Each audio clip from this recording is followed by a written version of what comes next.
This is Cheryl Bruedigam with the Makeup Branch at Style Santa Fe, here today to talk to you about makeup formulas and applications for the mature face, over 40, over 50. As women age, it becomes increasingly more important to find the right products and applications to complement the aging process and to help it appear to slow down or even reverse. If you're over 40 or 50 and still applying your makeup the same way that you did in your 20s, it's probably time for a makeover. And I'm going to give you some tips today to help you through this transition and the changes that begin to occur in your skin and facial bone structure as you age. And there's many factors that can cause the actual shape or bone structure of a mature face to change, including age, dentures, injury, illness. All of these are variables that really need to be taken into account when applying makeup to the mature face. So let's start with foundation. When you're selecting a foundation for the mature face, it shouldn't be too dry. It should be somewhat moist, but not shiny. And for starters, anything with too much sheen or sparkle is going to sit in the creases, and it's going to draw immediate attention from an onlooker's eye. Secondly, too much sheen on a mature face looks unnatural. A moist but beautiful matte finish is what looks best. You can see my article over at my blog at stylesantafe.blogspot.com on choosing a foundation, but just a quick overview. Usually liquid foundations are best for normal to oily skin, and while creams are better for normal to dry skin. In other words, normal skins can go either way depending on your preference. There is a happy medium with a whipped formula, which I use when doing a full glamour look, and I recommend it for more mature skin because it offers excellent coverage and really a wonderful moisturizing effect. Now, loose or pressed mineral foundations can work well for most skin types, and I do also use a loose mineral foundation. Even though I have dry skin, I find they're really somewhat moisturizing, and more so than a regular loose or pressed powder, and I like it for a day-to-day just natural look. Whichever you choose, be sure to finish your foundation with translucent powder so that you can tone down any products that may have too much sheen in them. So let's move on to cheeks. There are some really popular sparkling frosted highlighters for cheeks on the market, blushers, bronzers, and this type of thing. But sparkly cheek highlighter should be applied only from the hairline out toward the front of the face, stopping before the peak of the cheekbone and the under eye area so as not to get any sparkles into those under eye wrinkles and creases, which will cause them to be more visible.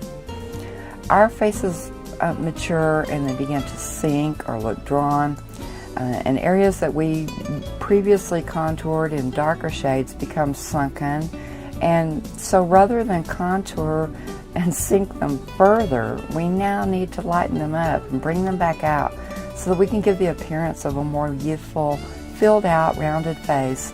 And this includes any contouring beneath the cheekbones, which we used to do in a very dark color. Now you still can, but you're going to have to find the spot where you need to do it. And so what you need to do is get in front of the mirror and do a cheek check.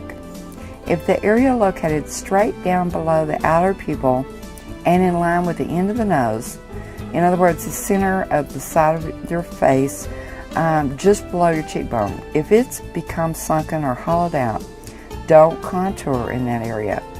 Rather, you're going to contour behind it and on back towards the hairline. But you may not want to go all the way to the hairline if there's any change or sink in the facial bone structure that actually outlines the face. You may need to do some highlighting there instead to bring it out, to round it out. So again, just get in the mirror and do a cheek check because things may have changed since the last time that you really sat down and looked. So I'm going to put up some sparkled frosting highlighter cheek colors here, and I want you to look at these colors And then imagine what the sunlight hitting these colors on top of any wrinkles or creases is going to do to the face. And if you want to test it, apply the colors to the top of the cheekbone where the under eye meets the cheekbone. And then this is where people normally, the younger women, apply the highlighters. And go get your mirror and go to a well-lit window or even go outdoors, and you're going to see the full effect. It can really be tempting to use these frosted and sparkled highlighters because there's so many beautiful brands on the market offering frosted looks from pale to bronze. And if you choose one, a sparing application in the area that we talked about with the least creases is going to offer the best look.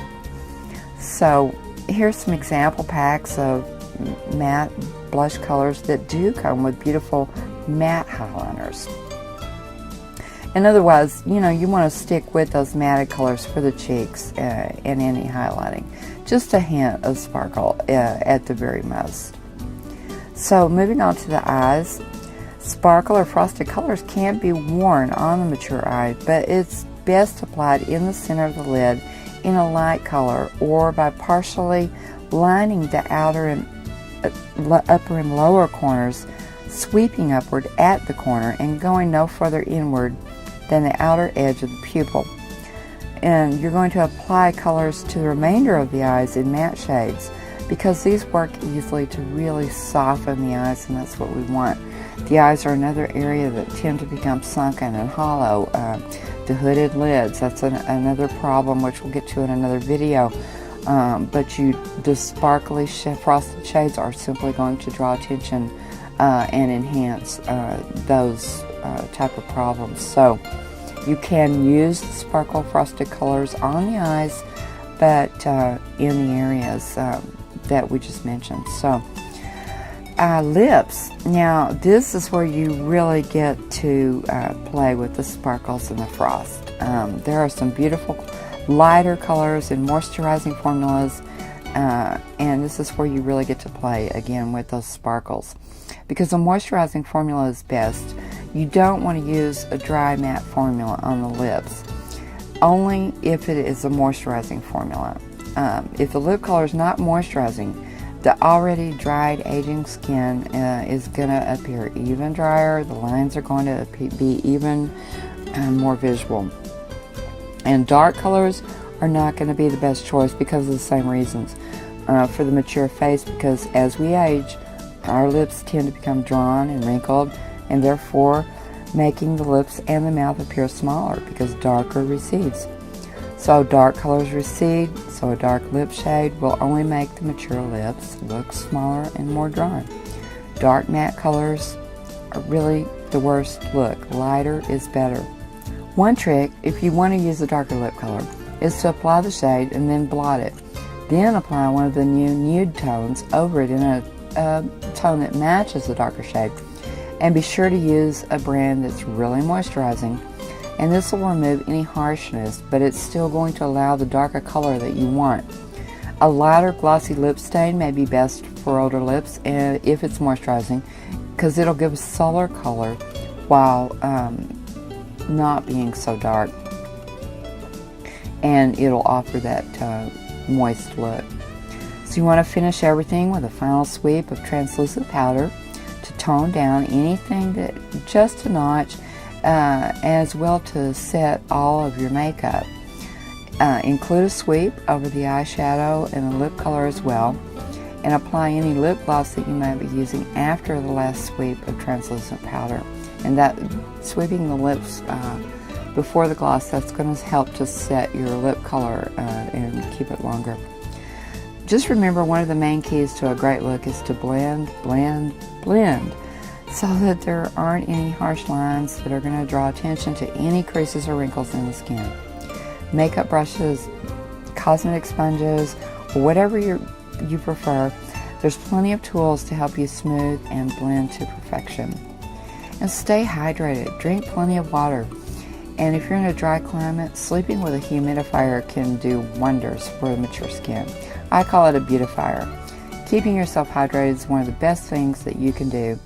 because as we age, the thirst mechanism slows down, so we're not cued to drink water as often as we used to. And so drink water even if you don't feel thirsty. Keep your skin hydrated. Of course, there's no rules. You can do as you please. Use the colors, formulas, and techniques that you like. But for the prettiest and most youthful experience, the tips that I've given you here today are going to help you to achieve the best look possible for your age. The mature face can still do many of the looks and products that the younger women are doing, but it's a matter of how and where we use them. Remember, light and less is better with age. You can still use bright colors and make them pop. Just be a little more sparing with the appropriate applications. We can be bold and beautiful at any age, and color becomes even more important so that we don't look washed out or drawn. We can step out. You can step into your color as long as it's applied in the best light for you. You can wear it well. Thanks for joining me. This is Cheryl Bruedigam at the Makeup Ranch from Style Santa Fe.